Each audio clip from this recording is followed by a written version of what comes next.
Καλώς ήρθατε φίλοι μου σε μια ακόμα συνταγή από το κανάλι μας Φαγητά και Γλυκά για Εργαζόμενους.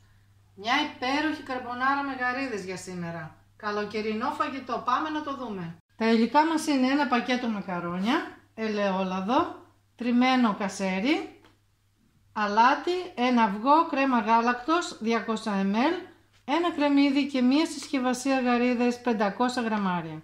Ξεκινάμε να βράσουμε τα μακαρόνια με μια πρέζα αλάτι. Πάμε στο τηγανάκι μας. Βάζουμε μισό ποτήρι ελαιόλαδο. Σοτάρουμε το κρεμμύδι. Ρίχνουμε τώρα τις γαρίδες. Μπορείτε να πάρετε και φρέσκες. Ρίχνουμε μια πρέζα αλάτι. Μπορείτε να βάλετε και πιπέρι. Τώρα τι κάνουμε? Βάζουμε στο μπλέντερ την κρέμα γάλακτος και τον γκρόκο του αυγού. Και χτυπάμε. Αφού τα έχουμε σοτάρει και έχει εξατμιστεί, μπορείτε να ρίξετε και κρασί σε αυτή τη φάση, λευκό. Ρίχνουμε τώρα την κρέμα γάλακτος με το αυγό. Δεν χρειάζεται πολύ, μία βράση θα πάρει και είναι έτοιμο. Έχει γίνει και σε αυτή τη φάση ρίχνουμε μέσα τα μακαρόνια και είναι έτοιμο. Έτοιμη η καρμπονάρα με τις γαριδούλες, πασπαλιέζουμε τώρα με κασεράκι.